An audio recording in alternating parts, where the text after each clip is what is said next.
If you have an interest in horses and love learning more about horses, the horse industry, teaching, or even managing your own horse business, then you're in the right place. We would love you to join us on our mission, which is to improve the lives of horses around the world through the education of riders, handlers, and trainers. So get comfortable, listen in, and enjoy. This has been another episode sponsored by Online Horse College. If you haven't had a look at the wide variety of equine-specific accredited courses, then go to onlinehorsecollege.com and I'll see you over there. Our guest today is Jason Hill. Jason's combined his interest in horses and his interest in personal training into EquestriFit, and he's the managing director of EquestriFit. We're going to talk to him about his journey, how he's progressed through the horses to form Equestrian Fit today, and it should be a good one. How are you today, Jason? Very well, thanks, Glynis. Great. How are you doing? Yeah, good.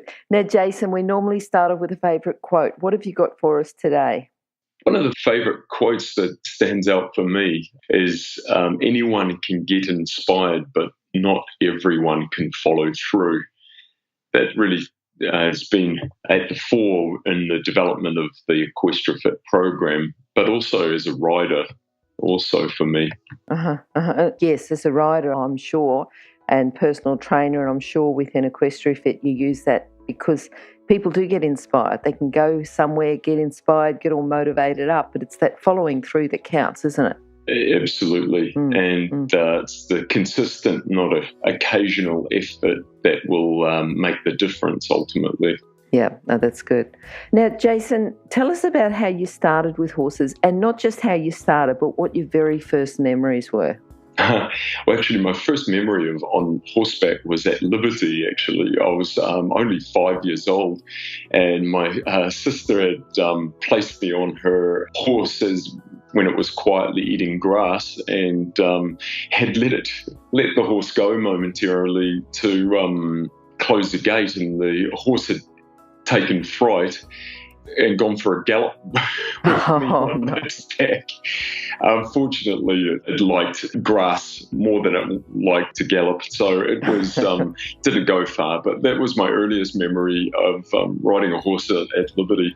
But I'd started riding around the age of 13 and started competing at that age as well, and eventing, and rode at just amateur level for years as a teenager and into my 20s, and went overseas for a period of time and worked in a dressage yard, and then decided that the sacrifice for becoming a professional rider was something that I wasn't prepared to do at that time, but returned later in life and decided that there was my body had changed and I needed to develop my fitness to be able to go back to the eventing. So I developed EquestriFit.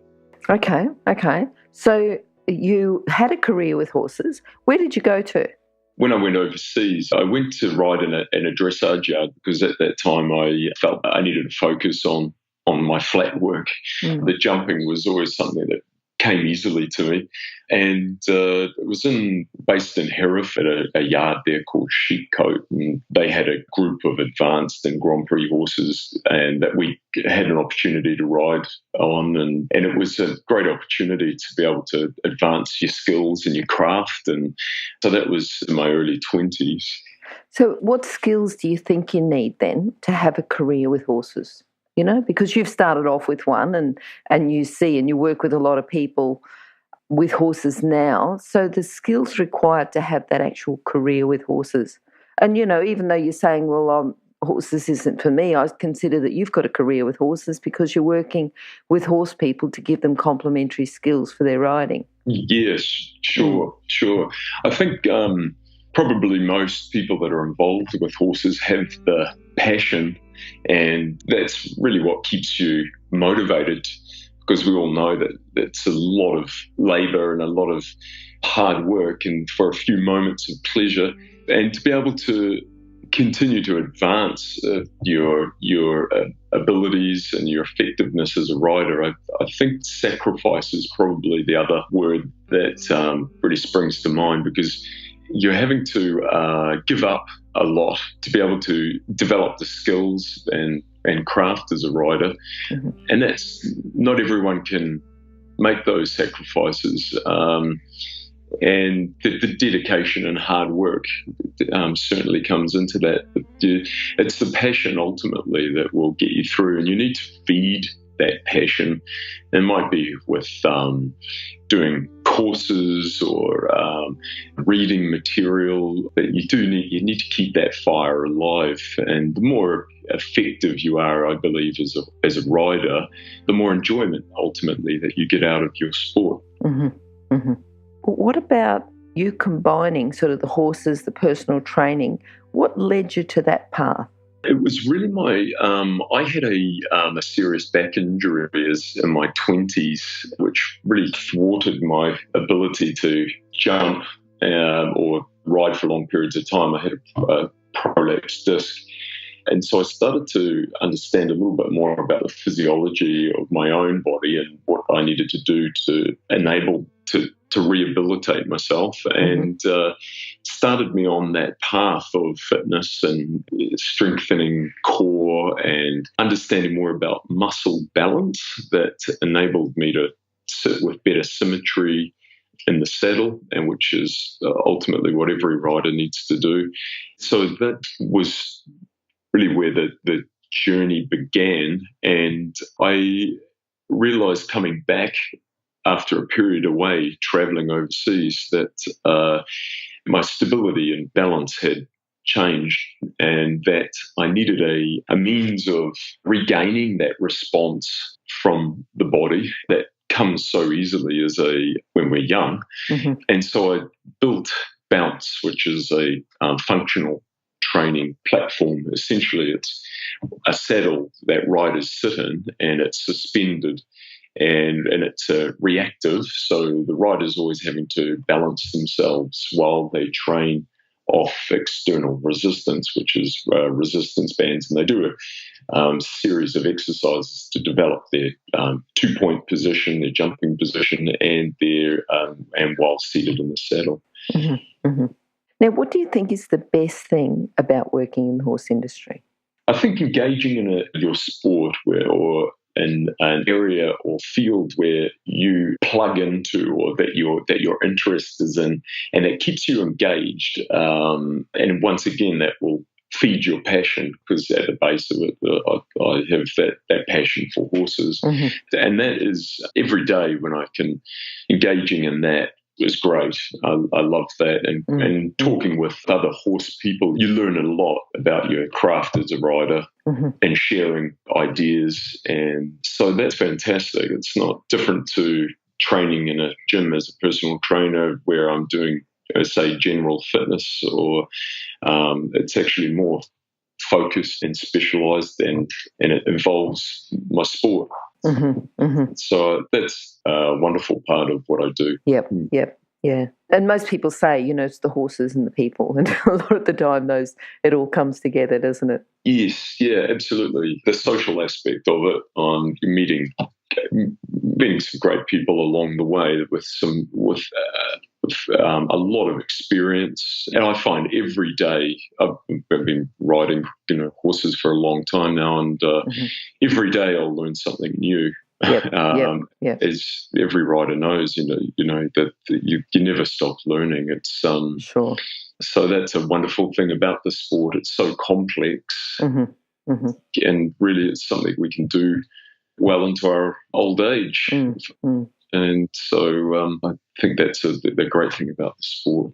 Yep. Yeah, and certainly the horses, the more we know, the more quality of life we can offer the horse. Yep. I think.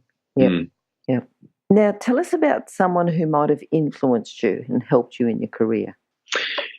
Someone I was always inspired by in their training methodology and their dedication was Virginia Holgate, or back then she was Virginia Lang. She was a 3-day event champion, and she had a very regimented training method with all her horses. And I visited her yard at one stage when I was in the UK, and it was run like it was a very tight ship that she ran. But it really, and what I think really stood out there is, she was so consistent with her training. And once again, it was all about consistency with the training and not what you do occasionally that makes the difference. And it's the same with exercise and training the body. It's little and often that is most important. And having that end goal in mind, she wrote a fantastic biography, actually, and she had a lot of trials and tribulations, but she's a testament to someone who is dedicated and sacrificed a great deal and on her journey with horses. Yep, for sure. What about horses? You talked about the first horse that was your sister's, and you did a little bit of work at Liberty, but horses who've influenced you, helped you in your career, have you got any horse there that you'd like to mention? Yeah, absolutely. I was fortunate enough to ride a beautiful stallion that was here in New Zealand called Uraeus. He was used on the film Lord of the Rings, which had the opportunity to work on for a period of time when I was doing some stunt doubling on horseback. He was an advanced dressage horse, and I got the opportunity to train with Lockie Richards, who was a trainer here in New Zealand. He spent a lot of time overseas also. Uraeus taught me a lot about the intelligence of horses and their ability to learn how to learn. And that's something that's debatable, whether a horse is intelligent or not. But one thing we do know is that they know what legitimate control is and the difference between that and tyranny. Or you be able to, I think, respect the horse's intelligence. I remember that Uraeus taught me a lot about that. Yeah. Yep. Tell us about the stunt doubling. What sort of stunts were you in, and what episodes were you in? Or what parts were you in? Because I'm sure people will be interested in that. Sure, I did the Black Riders, so I was one of the Black Riders in the film. And okay, so Lord of the Rings, just in case people miss that. Yeah, and that started back in '99, so that was almost 20 years ago now, and it was a epic production to work on. I was worked in the horse department, and we did filming throughout New Zealand, Mount Ruapehu, in the South Island and Central North Island, and then that was in the first film, and then in the second and third film, I did stunt doubling for Viggo Mortensen. So there was battle scenes that if the actors were ever at risk, they would put us on. So it was there was some period of over 2 to 3 years off and on where there was work that I was involved with in the film, and that was a wonderful experience, and taught me a lot about agility and control and precision of riding also. Yeah. Now, Jason, tell us about your proudest moment with horses. Is that one of your proud moments, the sort of being a stunt double for the Lord of the Rings, or what have you got for us? Yeah, that would be one of the moments, definitely, and one of the most memorable experiences. Recently, the equipment that I designed and built for equestrians to Equitana that came here to Auckland at the end of 2017, and that was a real test to see how it would be received with the equestrian fraternity, and I had an overwhelming response. It was fantastic, actually, and it encouraged me because it's been 7 years in the making. First had the idea about 10 years ago, and so it's been developing it for this period of time. So that was a very proud moment at the Equitana, and was hoping to bring it to Equitana in Australia at possibly even this year. So, okay. Oh, that'll be good. Yeah. All right. Now, thinking about where you are now, what's been your biggest challenge? You've talked about the problems with your back. You've talked about the length of time that it's taken to develop, a product. it does take a while. But what do you think's been your biggest challenge to get where you are now? I think probably the belief in myself. Yeah. That's maybe something that I would say everyone struggles with at some level. The belief that the product would actually work, that's the unknown. And so you get used to developing a product and facing the unknown every day and continuing to believe that it is going to work and it's offering value ultimately. And so that has been a challenge. I think as a rider also, I'm sure other riders experience this, is the belief in yourself and the belief in your horse, and that you have the ability to be that effective rider with a goal or a purpose, and strategically and incrementally work towards that. And that's the thing, is that each day, I believe, if you're doing one thing towards that goal, you're on the right path, and you don't always feel inspired to do that one thing, but you do need to make that commitment to at least one thing towards that goal. And that, I feel, is what's important, and to continue to believe in yourself and your abilities and your talents, because everyone has talents in different areas, and it's to respect other people's talents, but also respect your own. Yeah. I'm just thinking, I'm going back to the favourite quote, anyone can get inspired, but not anyone can follow through. And looks like you've had your challenges following through, but you've kept going, which is great to say. Yeah. Now, putting on your coach's cap, you talked before about fitness, core strength, stability. As far as riders go, what sort of exercises can riders do to improve this, so they can do exercises off the horse to improve the time when they're on the horse? Sure.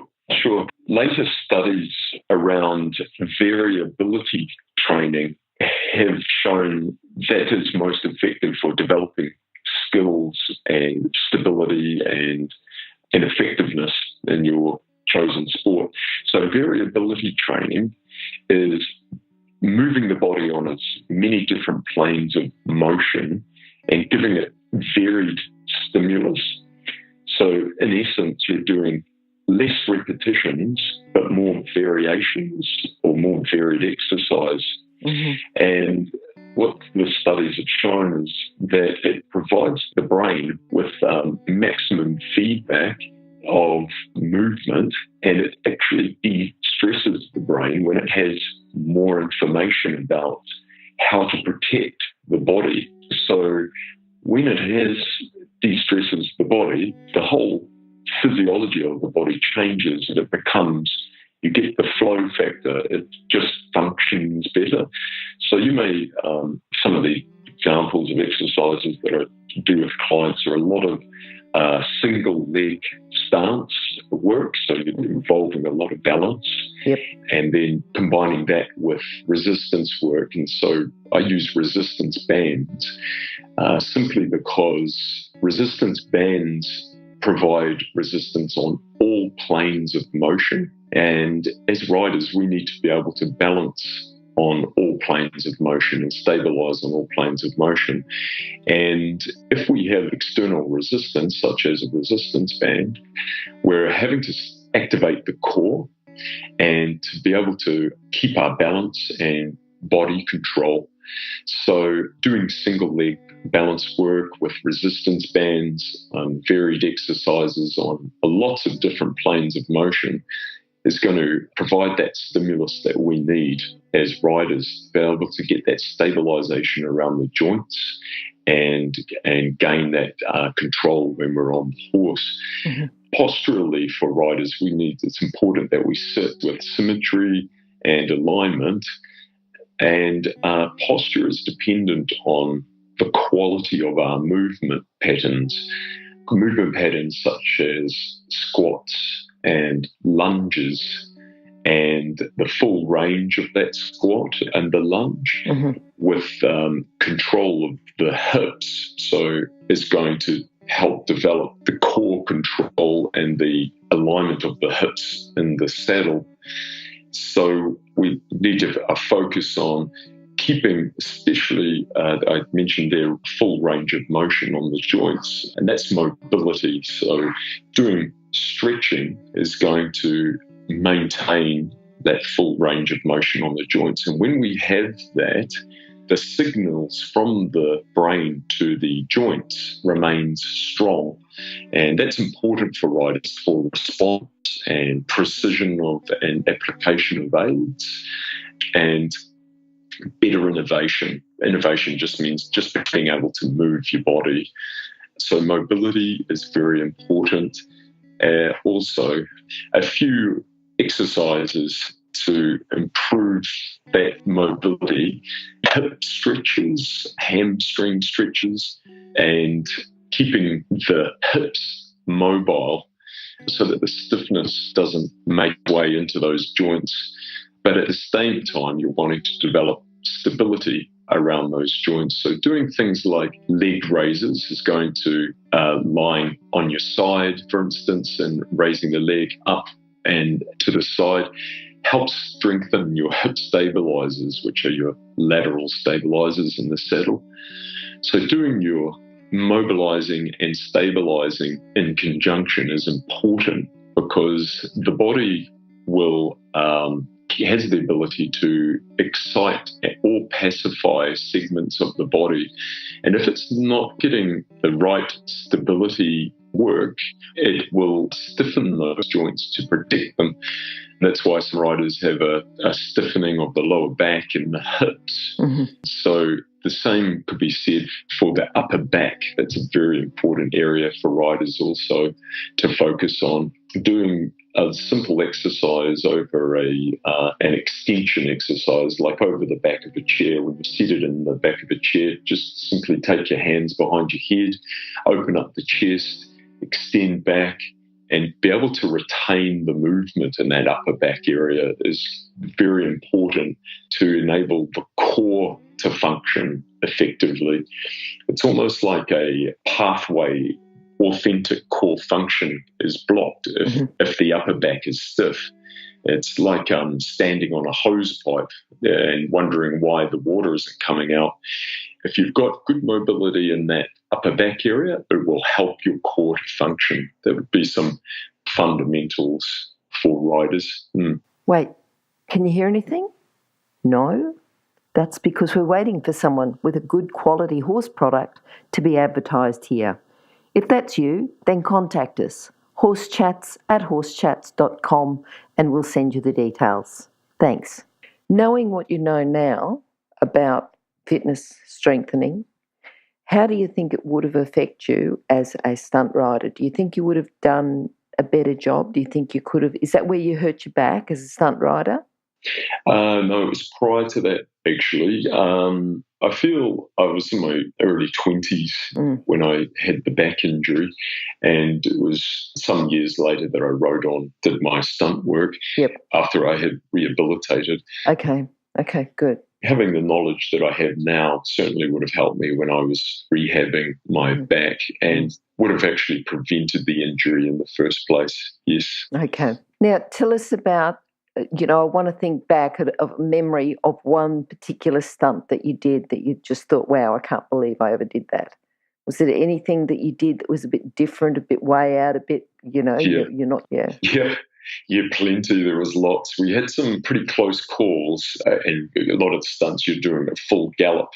And there was one stunt on set where we had to gallop down a ramp with a 6-foot drop off to one side and swinging a sword and navigating through a crowd of orcs.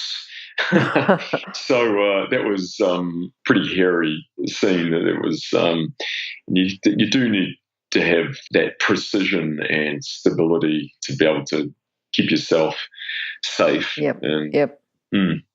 All right. Now, have you got a book that you can recommend to our listeners, just something that can complement their training? It could be just about horses or about horses and fitness strength training as well. Yeah, probably what springs to mind is not necessarily, there's one book actually that springs to mind that would, it's not around the subject of exercise physiology as such, or horses, because I feel that exercise is lots of information about exercise, but it's not always the most important part. It seems to me that 50% of your workout is just starting. And so I always ask myself, what is it that actually gets us to that point of starting exercise and starting on a regime? And it's something that's within us that drives us. It's our motivation, it's our intention. And I feel it's something important for riders also as our intention and purpose and what we're wanting to achieve or have as an outcome. And that can be varied. But the one book does spring to mind. It's called The Power of Intention by Dr. Wayne Dyer. And it's about setting forth your intent and putting it firmly in place and following through with that intent is what's important. And as a rider, we're wanting to set those goals and work strategically towards that outcome. So it's visualizing clearly about what we want as an outcome or as an end result, and then work back from there. So it's a book and being able to understand those principles. And so that's The Power of Intention by Dr. Wayne Dyer. Yep. And remember, you can find all the books recommended by our guests at horsechats.com/books. You can have a look at the guest page for the individual book they recommended, or just look at the recommended books by order of popularity at horsechats.com/books. I think Dr. Wayne Dyer's written quite a few books. He's a psychologist. And yes. Yeah.